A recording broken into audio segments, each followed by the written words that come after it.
Mirasee.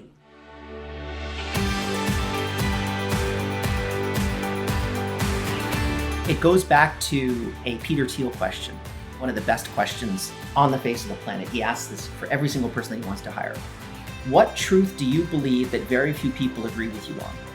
And when you ask that question, it doesn't matter what the truth is. What he's trying to identify is if everyone says 1 + 1 = 3, do you disagree and say it's 2?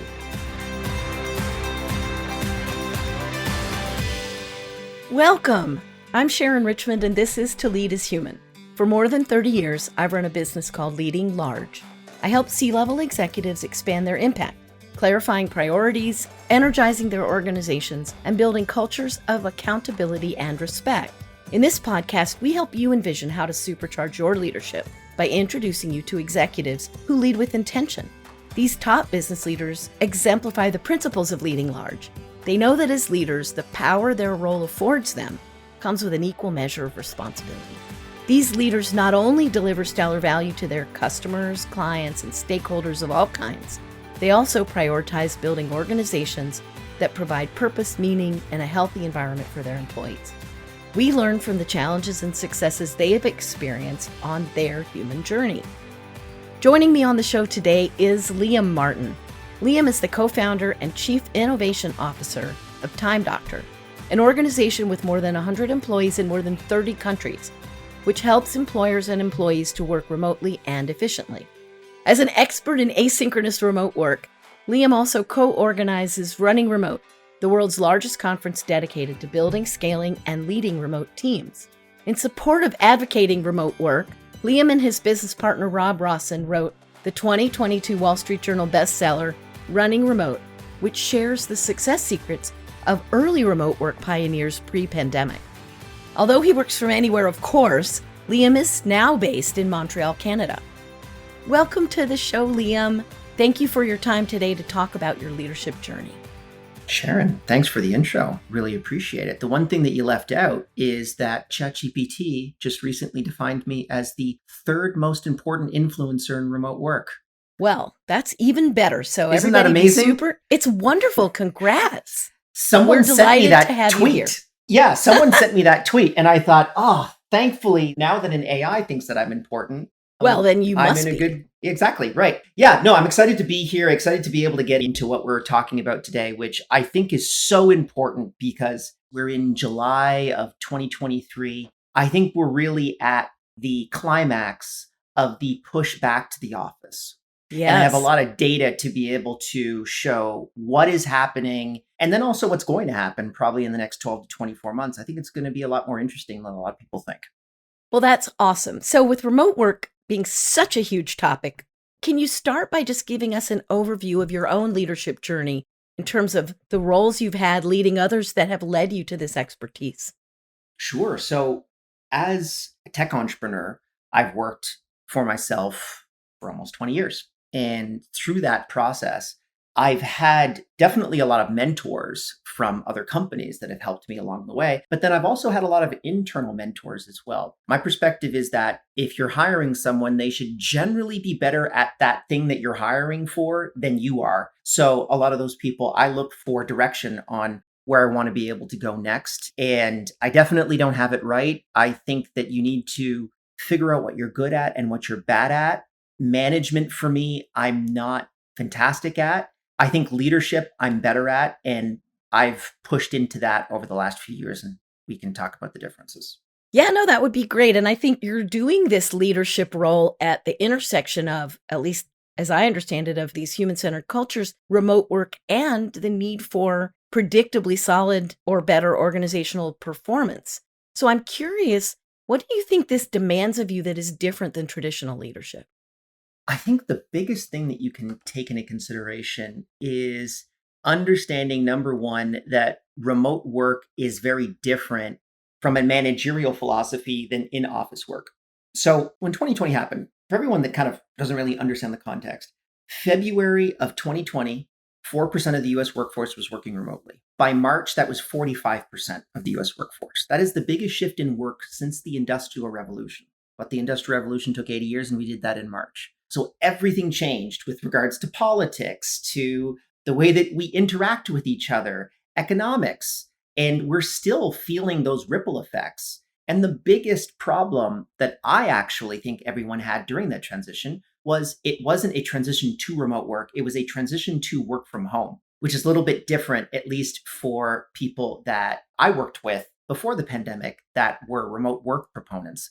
Remote work is hybrid. You can work from a co-working space. You could go into the office 1 or 2 days a week. You can be location independent. There's a whole bunch of different ways of working remotely, but work from home is I'm stuck in my house because there's a virus that may or may not kill me when I go outside and interact with people. And so the biggest methodological shift that I think people need to understand is that managing people when they work remotely is entirely different from inside of an office. And no one really got that memo. That's one of the major reasons why we wrote this book, Running Remote, specifically to be able to outline those differences and the methodologies that connect to that.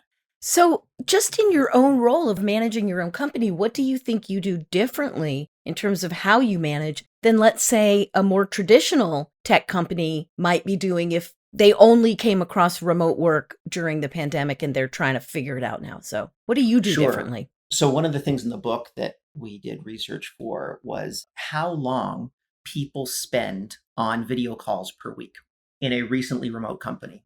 The average amount of time was 56% of someone's work week was spent on video conferencing. In our company and most other companies that are generally successful in remote work, they spend less than 20% of their time on video calls. And it really boils down into a philosophy that we call asynchronous management, which is the ability to be able to manage people without directly interacting with them synchronously. So right now we're communicating synchronously, but for the people that are listening to this podcast right now, they're consuming that information asynchronously. So the information is available for them when they want to consume it, when it's most optimal for them. And this is just a philosophy that is very difficult for a 20th century manager, MBA type person to get their head around, because management is a much more active activity inside of those types of environments. Whereas inside of asynchronous organizations, management is much more passive and it focuses more on leadership, i.e., getting people excited about why they're there and focusing on the culture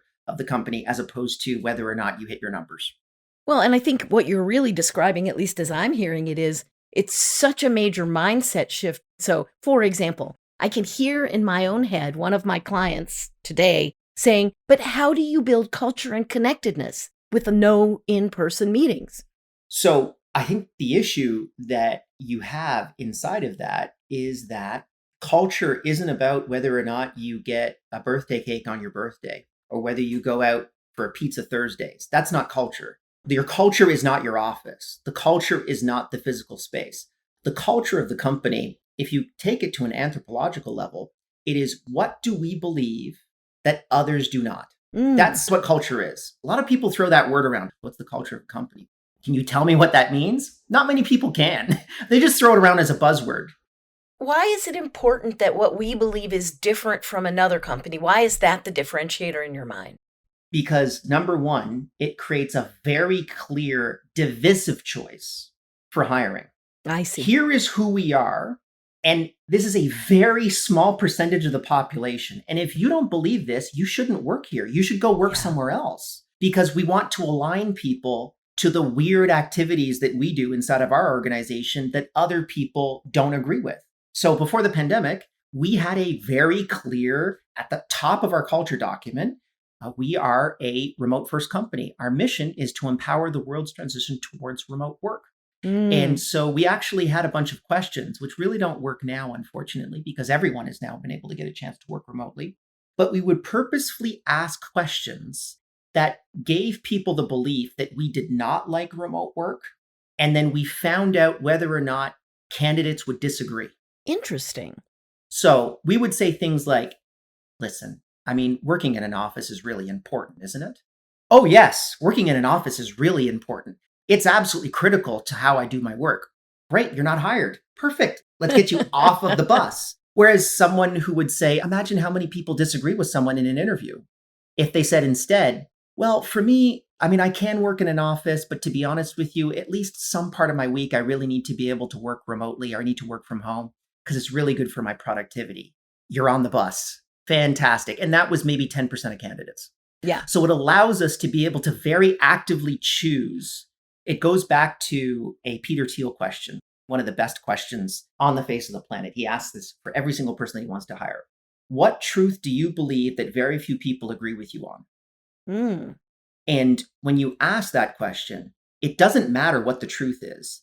What he's trying to identify is if everyone says 1 + 1 = 3, do you disagree and say it's 2? So what you're saying, if I were to paraphrase, is every company, and I agree with this, should be clear about the culture, how we do things, whether it's like other people or not. But you need to know what you're choosing when you choose us. And so when I think about these kind of human-centered cultures, meaning we don't just think of workers as units of production, but we recognize these are people. Everybody in our organization is a legitimate human being with interests and goals of their own. And we should, as leaders, care about what their goals and interests are so that we can determine the best way to align our mutual goals. And if we can't or we don't, then like you said, that's just a bad fit. So with this, like, do you do, for example, video one-on-one meetings, or how do you guys do your one-on-ones when you want to talk about feedback or culture or career development? So one-on-ones are definitely one of those things that we do synchronous versus asynchronous. So when I think about management versus leadership, leadership is synchronous, management is asynchronous. That's all that it is. When you actually really want to boil down to what asynchronous management is, it is all of the pieces that you need to be able to run a classic office. I have a question. Our documentation can answer it.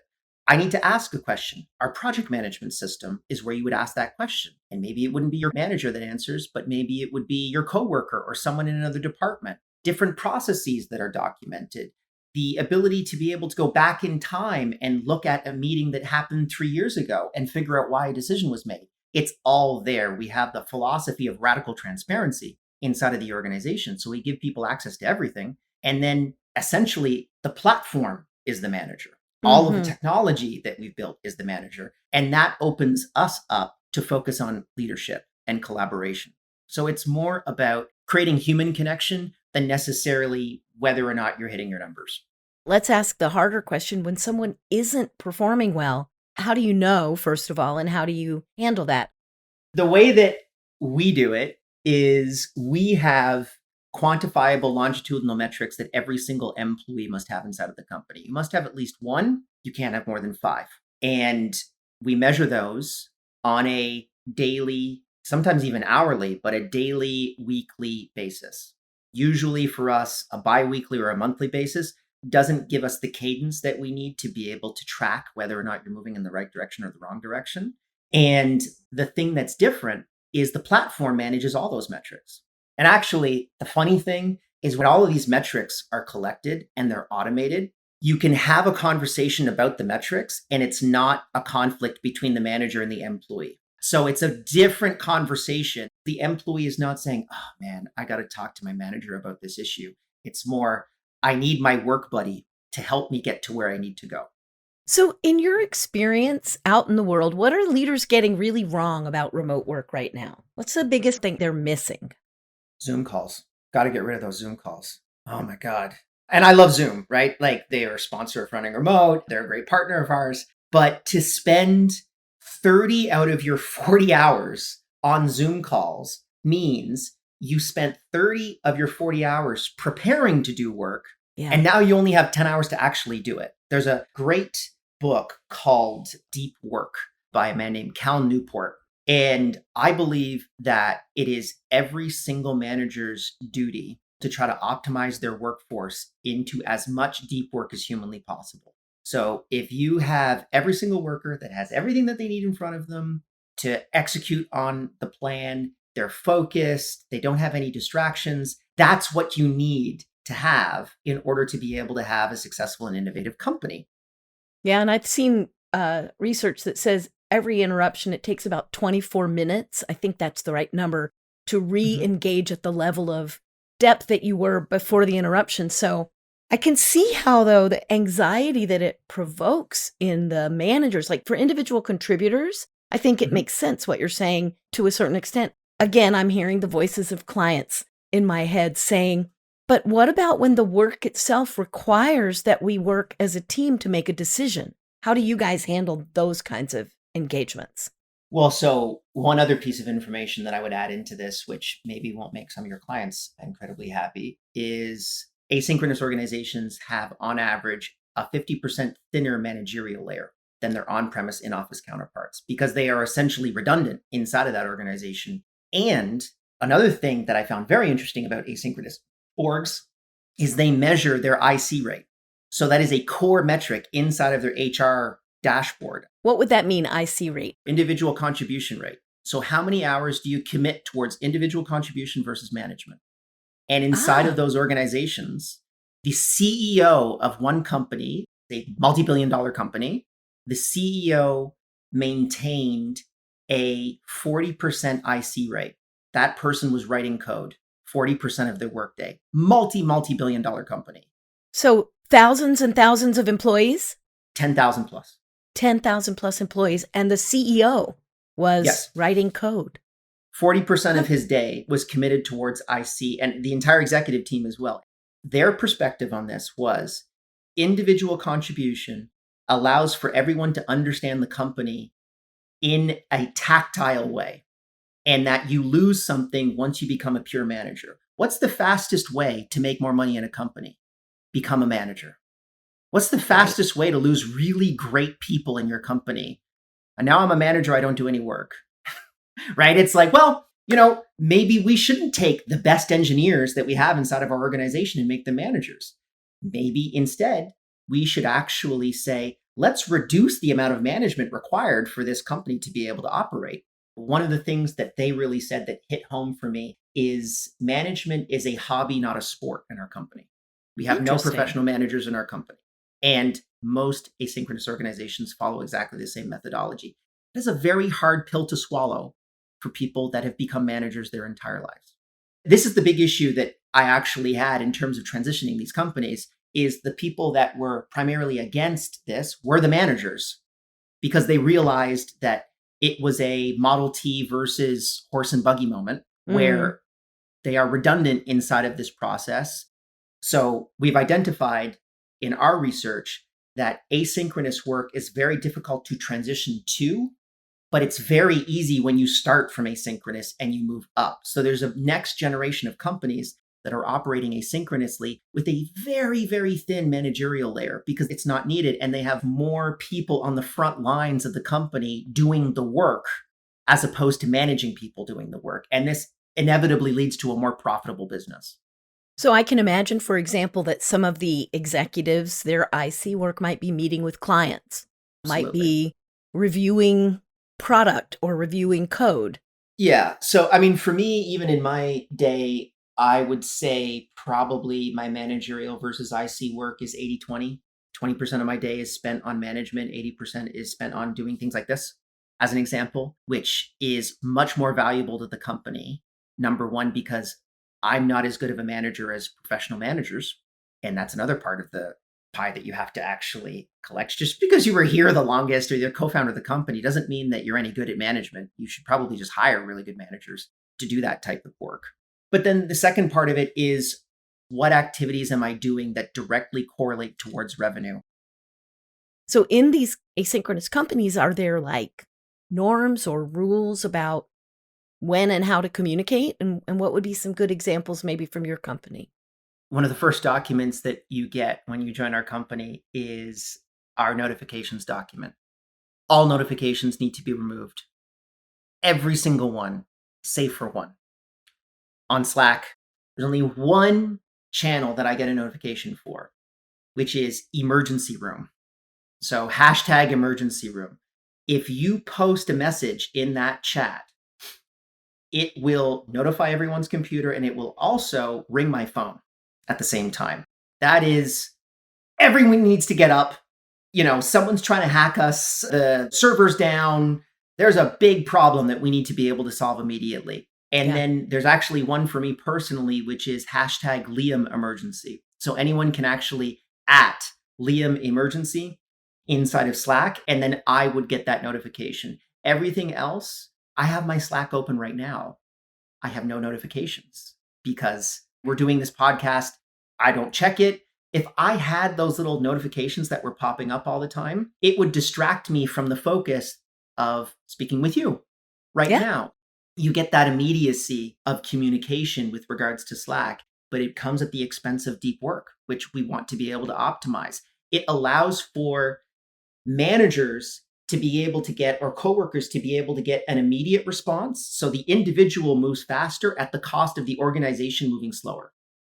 And that's the big problem that you need to fundamentally solve. It's a classic tragedy of the commons where everyone just takes a little bit of a bite out of the apple and then there's nothing left for anybody else.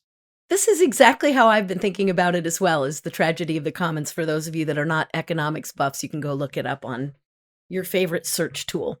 But Right. it is, when it's easy for everyone to do and everyone does it, it has a bigger societal cost than the benefit it's producing. And I can hear Absolutely. that. So I imagine a few companies listening right now are like, oh my God, I'm going to go turn off my Slack notifications right now and create this emergency channel, which I kind of love this idea. Mhm.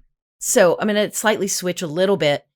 When we think about remote work, of course, we're talking about remote leadership. I asked you earlier, like, what do you do differently? What do you think makes for the most successful remote leadership? And again, not necessarily management. I get that the metrics are tracked by your platform, but we've got lots of interpersonal work we need to do. So what makes the most successful remote leader? Introversion is a really important factor to take into consideration when you're thinking about just remote work, but also management. And I'll talk about it in the context of what I like to call the Captain America syndrome or bias. So if I go into an office building, there are all those like boardrooms that are all made out of glass. I don't know why. It looks like an aquarium, but it's like you'll see 8 or 9 people in that boardroom. I do not have to listen to them to figure out whose ideas get adopted most often. It is the best person at communicating those ideas. His ideas may not be the best, but he's really good at communicating it. Whereas a wallflower like me that sits in the back of the room and I don't really want to engage, right? So asynchronous management and collaboration actually removes that charisma bias from the interaction. So now everyone's ideas are much more equal because they're being presented in a much more equal way. There is a huge study that was done by Slack, Future Forum, for anyone that wants to Google it.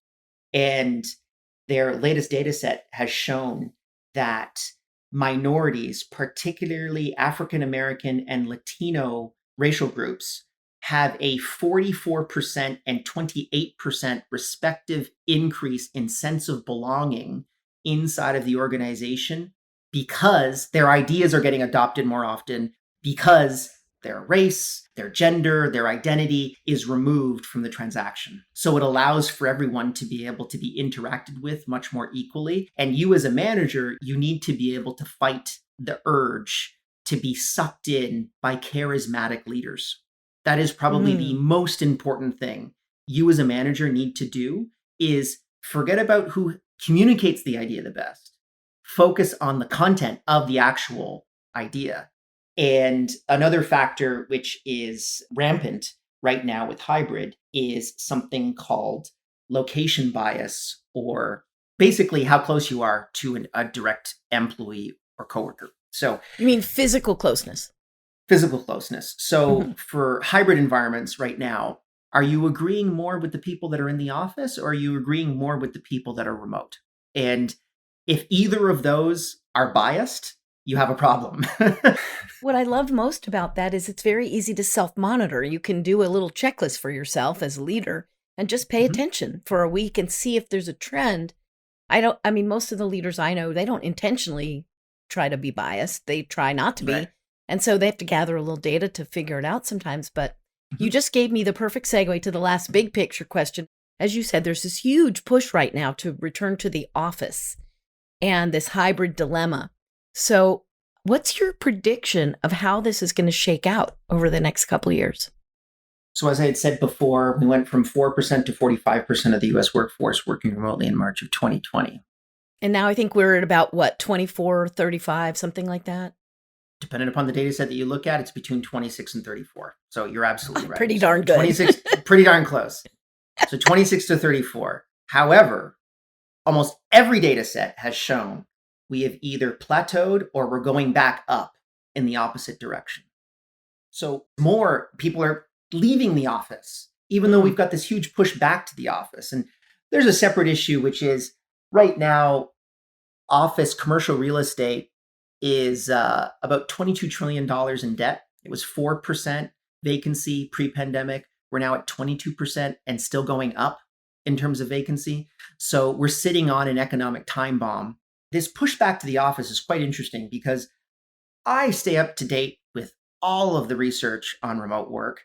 And all the research says that remote work is a net increase towards productivity. Generally, there's 26 that have said it's a net increase. There's one that I've read that says it's not an increase, but it's a little bit of a biased data set. And so there's this almost conspiratorial push back to the office. But when you identify who's really trying to push people back to the office, it's a lot of people that have a lot of BlackRock in their portfolio.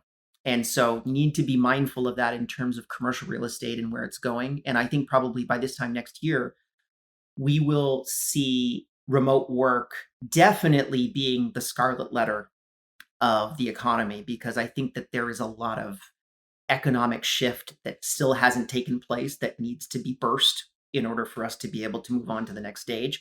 But generally, most academics will agree that we'll probably be back up to about 50% of the US workforce working remotely definitively by 2040.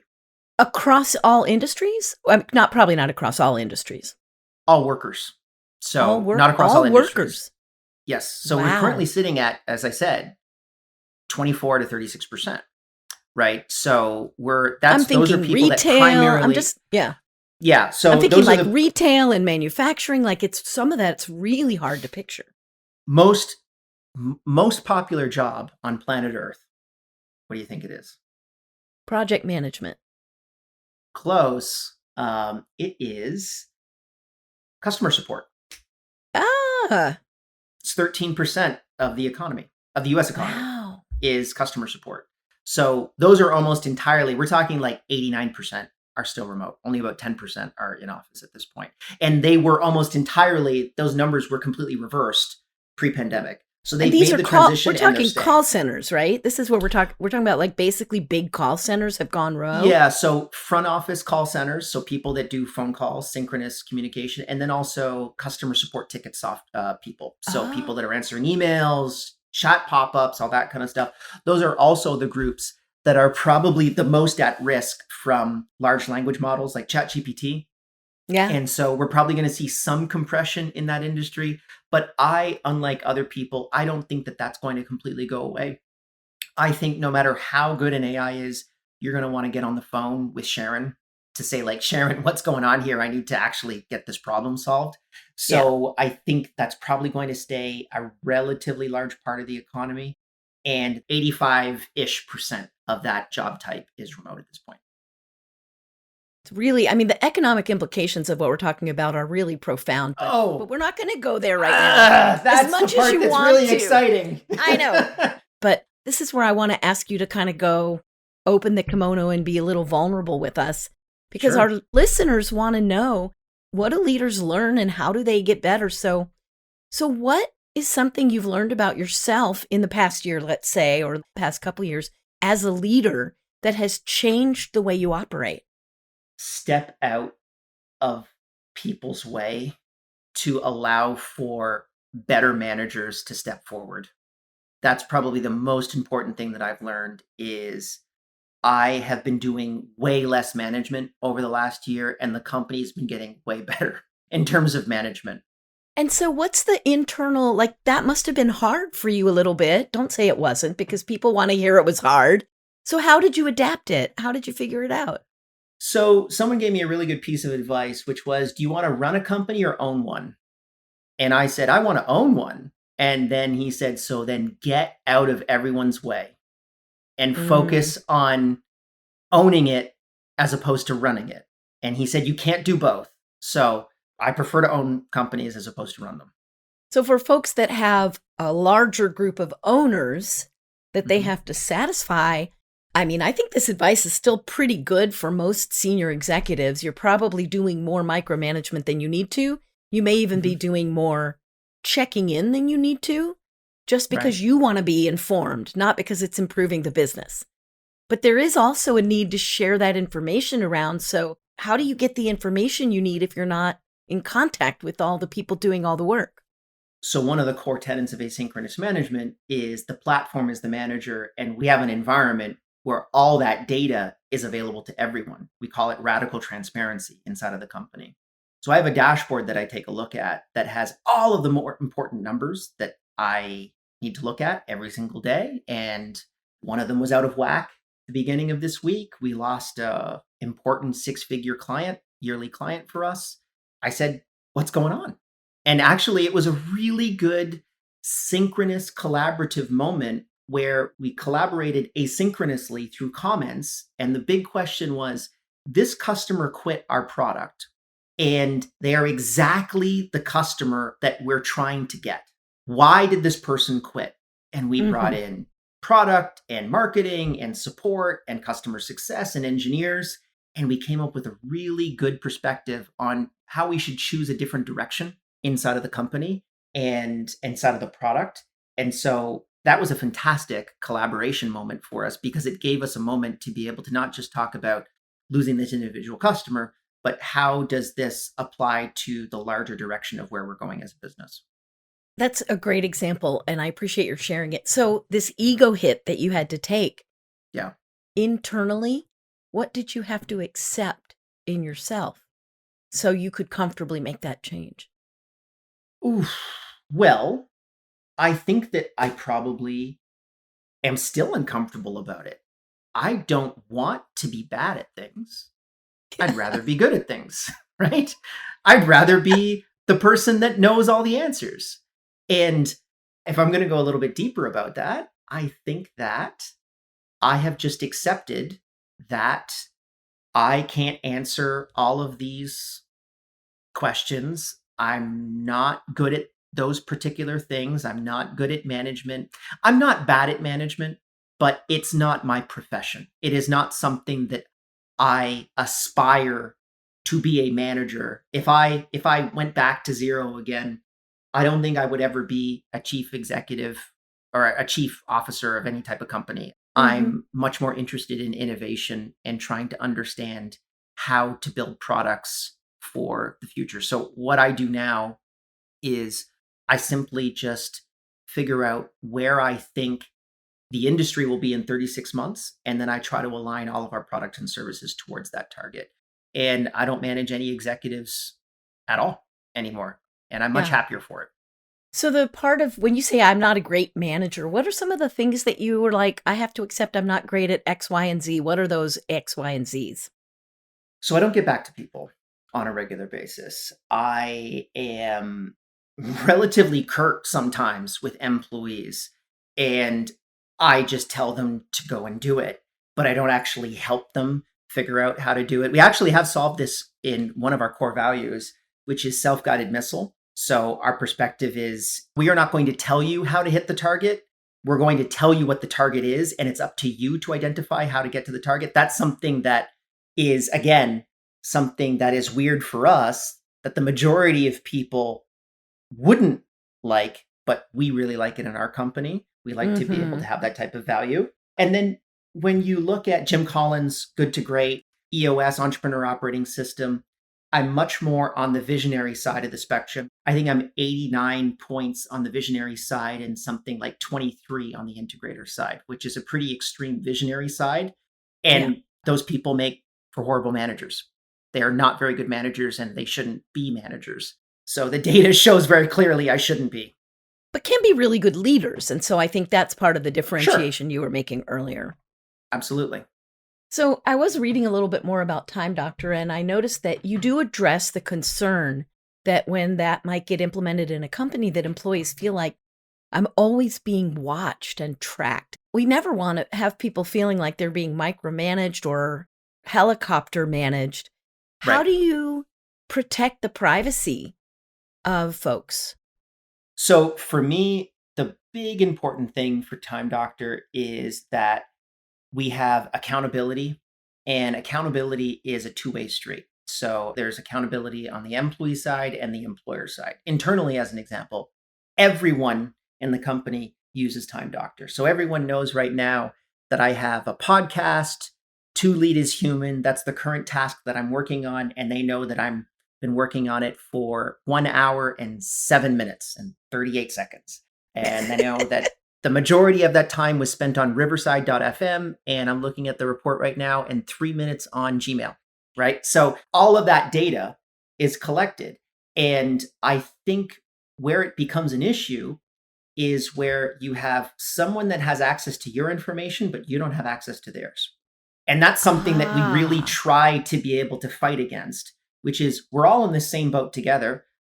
All right, so we're getting close to the end. 2 more questions. The first is my favorite to ask everyone, which is the title of our podcast is To Lead is Human. And when you hear this, what does it mean to you as a leader? Well, the first one, I love that you're using the word lead, because I want to actually get rid of the word management. I think that it's a dirty word that we need to remove from our vocabulary.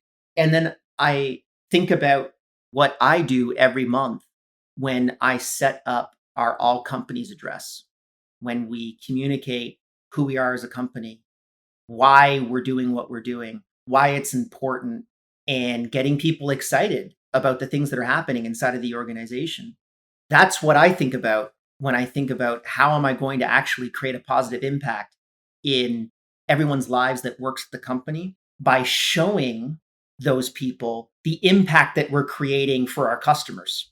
That's the most exciting part of my month, is sitting down and being able to actually put one of those together, because it's such an impactful moment for people. And they always come back energized, as do I, on what we want to be able to do next.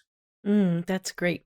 So as we're wrapping up, I wonder if there's one final thought or piece of advice you might offer to our listeners who want to be more successful in their efforts to lead successful organizations and build humanistic workplaces. I think one of the biggest pieces of advice I can give to anyone that is a leader right now in a company is that, number one, remote work is not going away. Push back to the office is having the reverse effect. There are more remote workers today than there were a month ago or 6 months ago. And if you think it's going away, you are at a significant tactical and strategic disadvantage. And you need to understand that management is different when you do it remote, when you're running a distributed organization, hybrid or otherwise. And you need to be able to understand how to do that in order to be successful in the next generation of work. It's a big message, and I think it might take some time for people to kind of get their heads around it, but I have really enjoyed this conversation today. So huge thanks, Liam, for being here with us and for sharing this really mindset changing approach to thinking about remote hybrid work, as well as to the leadership opportunities and challenges there. So Liam, what's the best way for folks who might want to track you down and see what you're up to next? How do you want people to reach out if they are interested to get in touch? So best place would be the YouTube channel, youtube.com/runningremote. All of our talks are up there for free as we continue to reinforce our mission of empowering everyone to get access to remote work opportunities. So you can consume all that content there. If you want to go a little bit deeper, you can pick up the book. It's on Amazon, Barnes & Noble, chapters everywhere else. And if you even want to go deeper than that, go check out the conference. We're going to be in Lisbon next year, and we go to a different location every single year. And it's a great collection of people that are thinking about the future of work. How do they find the conference info? runningremote.com. Okay, perfect. And Yes. couldn't be easier. So thanks again, Liam. I deeply appreciate the time you've given us today. Track to the second. And I hope it does deliver value back into your organization. It's been a pleasure to meet you and talk with you today on this show. Yeah, thanks for having me. Please stay with us for a moment, and I'll share some takeaways from my conversation with Liam and a coaching tip to help you uplevel your own leadership starting right away.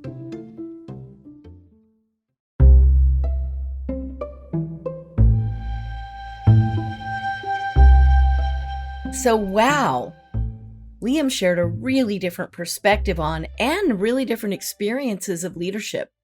Maybe controversial, maybe applicable in your situation, maybe not. And he also surfaced a few key ideas that I think all leaders really should think about. First off, culture. What is the purpose of culture for your company? So Liam described one main purpose for them as making sure that it's really clear what their company's unique views are. He sees culture as the things we believe that not every other company believes.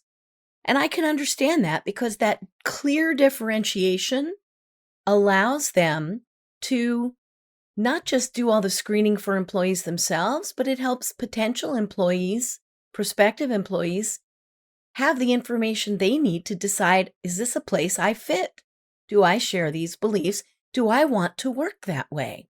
He talked about them needing people that can self-direct. Once they know what they're responsible for producing, they know what they need to do it, how to find what they need, and they just drive themselves forward. So that helps them quite a bit in attracting the kinds of employees that will be a great fit for their company. For your company, what's the purpose of culture? And when you describe it, is it differentiating enough? If not, you might want to rethink that. The next really big thing, of course, we talked about this whole idea of asynchronous management, asynchronous leadership, and it's very clear that it requires a mindset shift. It also requires a few conditions about people, about processes, and about tools. People-wise, you as the leaders have to be willing to envision how you could manage people well without all the synchronous time that typically is required. So how could you do that? Or could you? I think it also requires a relatively high need for deep work, meaning a lot of employees need uninterrupted states of flow, and that helps increase productive work time. The fewer interruptions are enabled by specific processes and tools that allow asynchronous access to all the information people need to do their work when they need it, and they know how to go find it for themselves. Another thing that's necessary are people who are self-directed. And these are people who primarily have what we describe as an internal locus of control, meaning their motivation comes from within, and they may need less external validation, although they will still need plenty of feedback. It requires substantial discipline, I think, to attend to the increased communications needs without resorting or defaulting to more meetings. One of the things that Liam told us is that some of the companies, including his own companies, have reduced the amount of time their employees spend in virtual meetings from more than 50% to, in their case, less than 20%. Imagine if you and your organization could cut out more than half of your meetings and instead have that deep work time. To do that, they use set up shared practices like no software notifications except for one are allowed. Every employee turns off all those notifications except the one from the Slack emergency channel.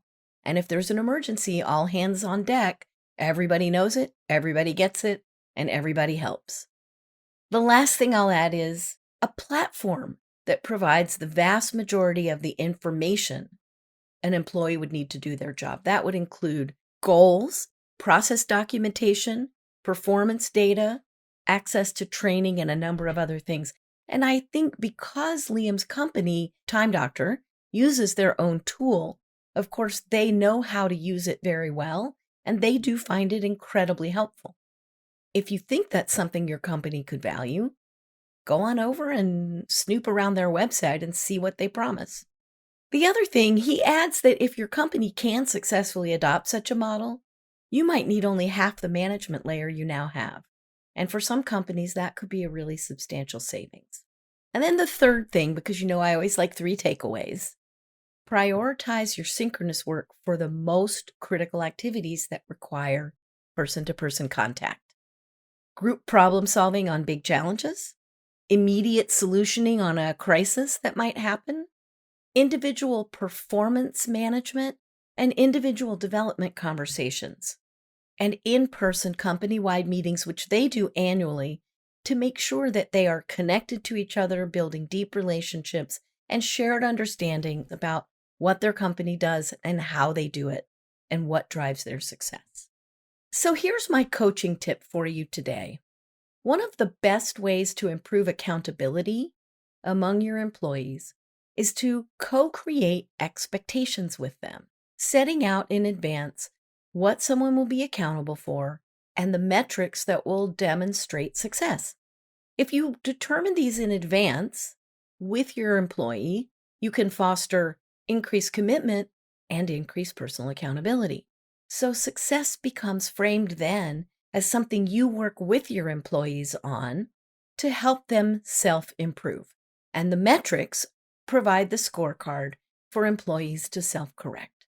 You, as the leader, provide the coaching and development support to help them make that progress.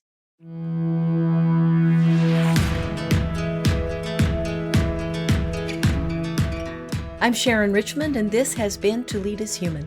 You can find out more about me at leadinglarge.com. That's LEADING large.com. To Lead is Human is part of the Mirasee FM podcast network, which also includes such shows as Soul Savvy Business and Making It. This episode was produced by the incomparable Cynthia Lamb. Andrew Chapman, also beyond compare, assembled the episode. Danny Eni is our fabulous executive producer.